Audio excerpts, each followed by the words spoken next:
Students, आज हम आपको UP board 10th class English supplementary का second lesson the judgement seat of Vikramaditya की स्टडी करेंगे। This lesson is written by sister Nivedita. Sister Nivedita is an Irish lady and disciple of Swami Vivekananda. This lesson narrates the story of historical and legendary King Vikramaditya. Now let us start the lesson. We are all familiar with the name of Vikramaditya. Familiar कहते हैं जाना पहचाना, well known. हम सभी विक्रमादित्य के नाम से अच्छे से परिचित हैं। His reign has been a landmark in the history of our country. Landmark कहते हैं मील का पत्थर, रेन कहते हैं साम्राज्य। उसका जो साम्राज्य है हमारे देश के इतिहास में एक मील का पत्थर है। The Vikram Samvat owes its origin to him. Vikram Samvat भी उन्हीं के नाम पर आधारित है। Although his name is so famous, it is strange that we hardly know anything definite about his life. Although means यद्यपि उनका जो नाम है इतना प्रसिद्ध है, फिर भी यह बड़े आश्चर्य की बात है कि उनके जीवन के बारे में हम कुछ भी डेफिनेटली मीन्स निश्चित रूप से नहीं जानते हैं। There is one thing certain about him. However, he loved justice and learning. एक बात जो उनके बारे में निश्चित है वह क्या है?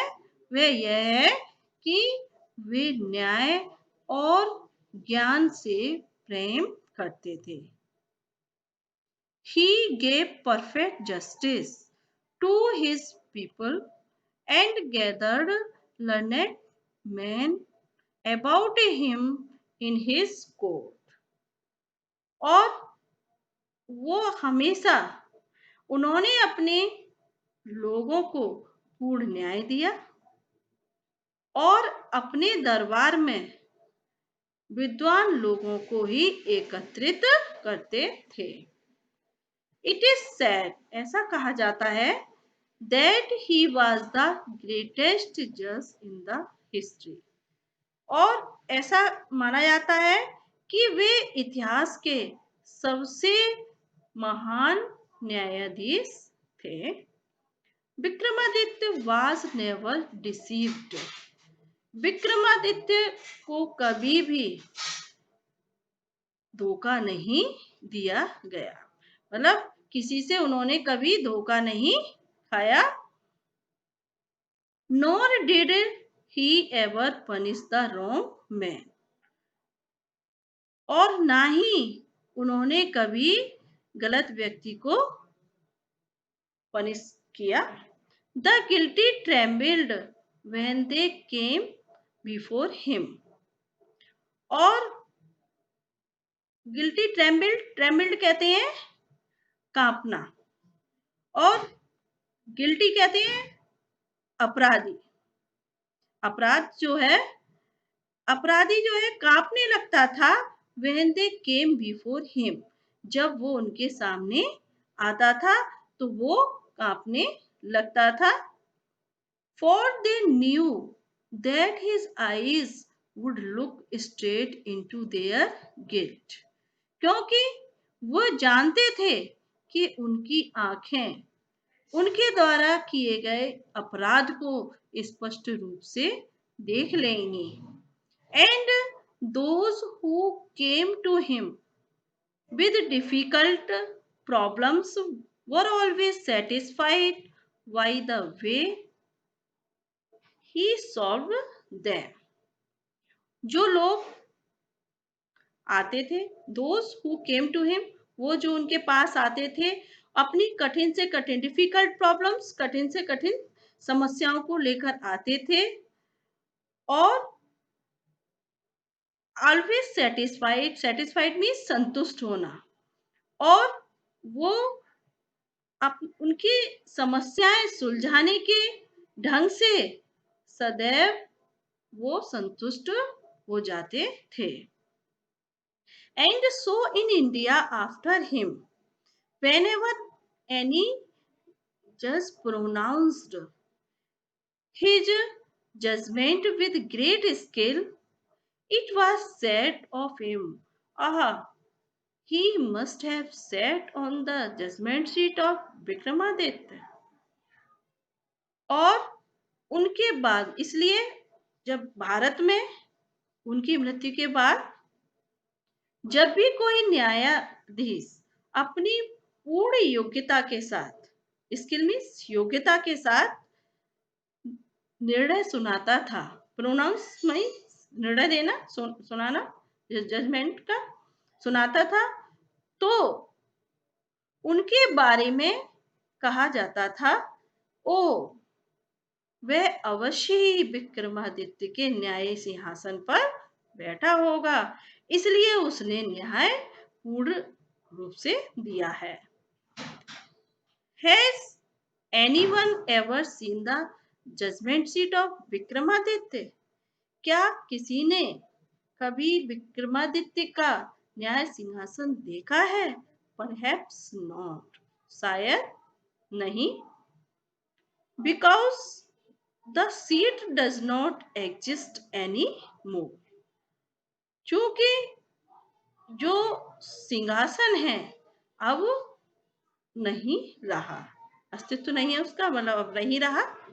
आई am going to tell you how it disappear, मैं I am going to tell you, मैं इस बारे में आपको बताने जा रहा हूं कि ये कैसे गायब हुआ।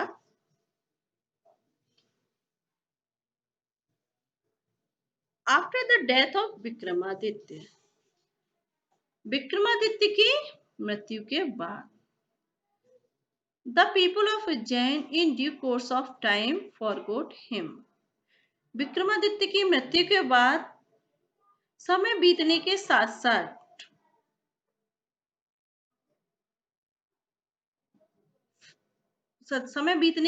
साथ लोग भी उनको भूल गए। His palace and fortress were ruined, उनका जो पैलेस था, पैलेस कहते हैं महल, राजमहल, और फोर्ट्रेस के किला, वो भी क्या हो गए? ruined मीन्स बर्बाद हो गए, नष्ट हो गए।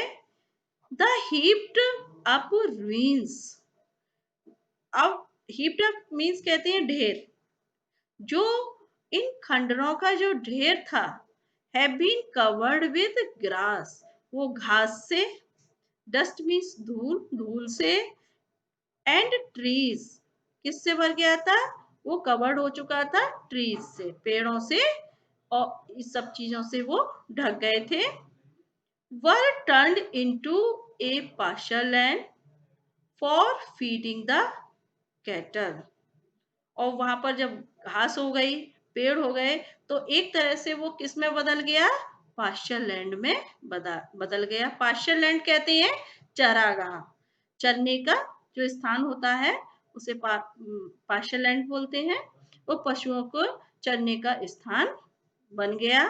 Village people used to send their cows out to these pastures to graze, जो ग्रामीण उस गांव के जो लोग थे, अपनी गायों को इन चरागाहों में चरने के लिए भेजा करते थे। Early in the morning the cattle would go in the care of shepherd boys, would not return till late in the evening. प्रातः काल, अर्ली इन द मॉर्निंग, प्रातः काल के समय चरवाहे बालकों की देखरेख में पशु चरागाह जाया करते थे और देर शाम को ही वो वापस आते थे। When it was time to return, a shepherd boy would come out from the edge of the pasture. When it was time to return, जब वापस होने का समय होता था तब ए शेफर्ड बॉय, एक चरवाहा बालक, शेफर्ड बॉय चरवाहा बालक, वो क्या करता था, किनारे पर खड़े होकर के वो आवाज लगाता था।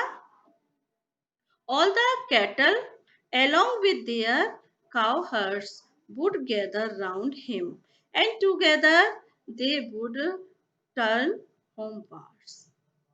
और सब सारे पशु चरवाहों सहित उसके चारों ओर इकट्ठे हो जाते थे और वे सब मिलकर घर की ओर लौट जाते थे।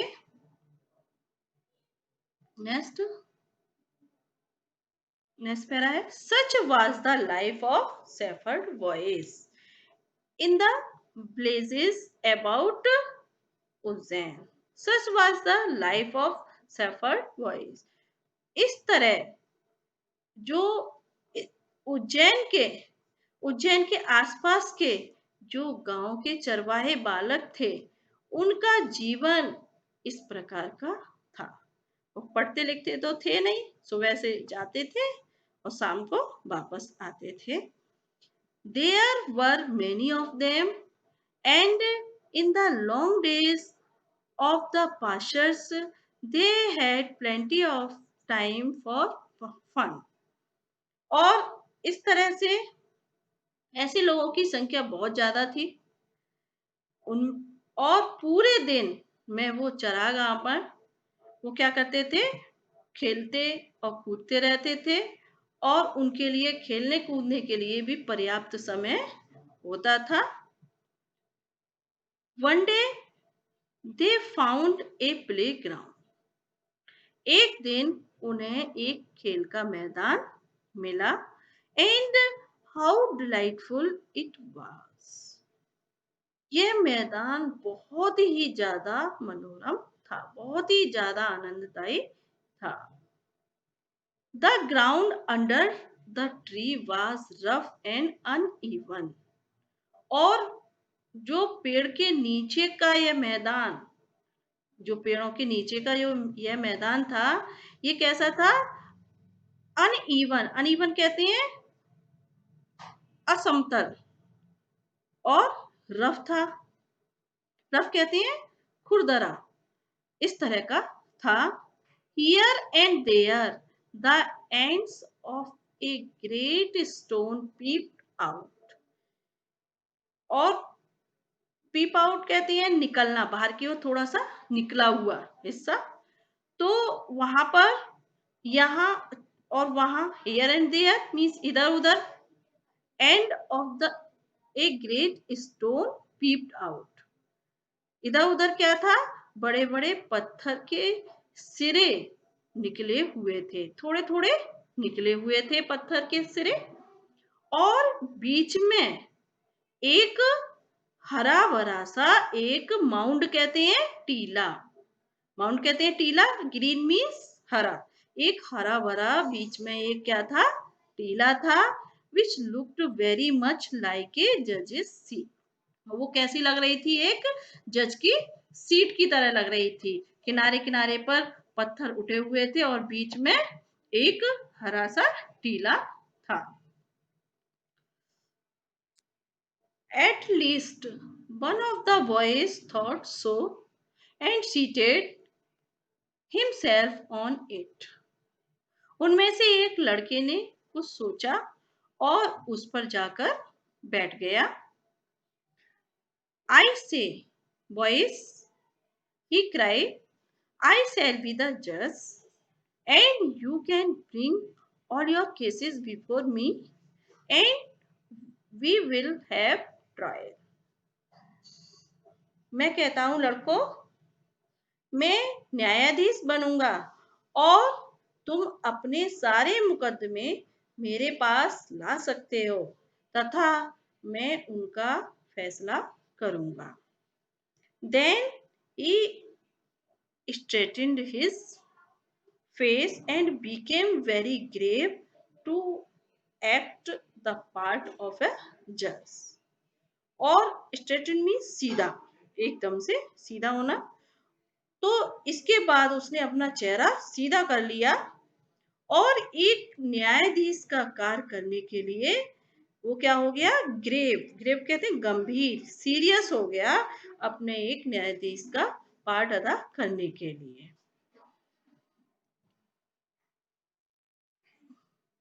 Others saw the fun at once, जो दूसरे थे, दूसरे बच्चे थे, उन्होंने शीघ्र ही इस तमाशे को देखा, फन को देखा। विस्परिंग among themselves, और आपस में, विस्पर कहते हैं कानाफूसी करना, आपस में कानाफूसी करने लगे। quickly picked up some quarrel, और कानाफूसी करके शीघ्र ही झगड़ा करने लगे, झगड़ा किया उन्होंने। एंड appeared before him, और अपने मामले को उनके सामने उपस्थित किया। Each group stated their case, one saying that a certain field was theirs, another saying that it was not, and so on. हर समूह, प्रत्येक समूह अपनी अपनी समस्या लेकर आया। एक ने कहा कि यह जो खेत है, यह जो जगह है, यह उसकी है। तो दूसरे ने कहा कि यह उसका नहीं है। और वे सब चाहते थे कि इस झगड़े को निपटाएं, कि मेरी है या उसकी है, इसको निपटाएं। They all wanted him to settle all the disputes. ये सभी चाहते थे कि ये disputes कैसे भी निपटे। dispute कहते हैं विवाद। But now all of a sudden a strange thing made itself felt. किंतु अब अचानक ही, ऑल ऑफ सडन कहते हैं अचानक ही, एक विचित्र बात अनुभव सी प्रतीत हुई, अनुभव हुआ। The boy who appeared so common before he sat down on the mound looked so different now. वो जो लड़का बैठने से पहले जो साधारण दिखाई देता था, अब वह बिल्कुल भिन्न दिखाई देने लगा है। He had become grave and serious. अब वो एक तरह से ग्रेव हो गया है, सीरियस हो गया है, गंभीर, शांत पूरी तरह से हो गया है। And his tone and manner were so strange and impressive that the rest of the boys were a little frightened. कि अब जो है उसका जो लहजा है और जो ढंग है बहुत ही विचित्र हो गया, इतना प्रभावपूर्ण हो गया, जिससे कि सभी जो बच्चे थे, जो शेष बच्चे थे, अब थोड़ा भयभीत हो गए। Still they thought it was fun. फिर भी उन्होंने सोचा कि यह एक क्या है, मजाक है। And at once and sorry once again they put up a fresh case before him, and once more he gave his judgment. और एक बार पुनः उन्होंने उसके सामने एक नया मामला रखा और एक बार फिर से उसने अपना निर्णय सुना दिया। And this went on for hours and hours together. He sitting on the judge's seat, listening listening to complaints and pronouncing the sentence with the same gravity till it was time to return. और कई घंटों तक यह क्रम चलता रहा। न्यायाधीश की गद्दी पर बैठा वह लड़का शिकायत सुनता रहा और निरंतर सही फैसले सुनाता रहा जब तक सुनाता रहा जब तक कि उनके लौटने का समय नहीं आ गया। And then he jumped down from his place and was just like any other cowherd. और इसके बाद वह अपनी जगह से नीचे कूदा और अन्य चरवाहों जैसा वो सामान्य सा हो गया। बच्चों, ये स्टोरी थोड़ी बड़ी है। अभी तक की स्टोरी आपको समझ में अच्छे से आ गई होगी। इसका शेष भाग मैं अगली वीडियो में बताऊंगी। तब तक के लिए थैंक यू।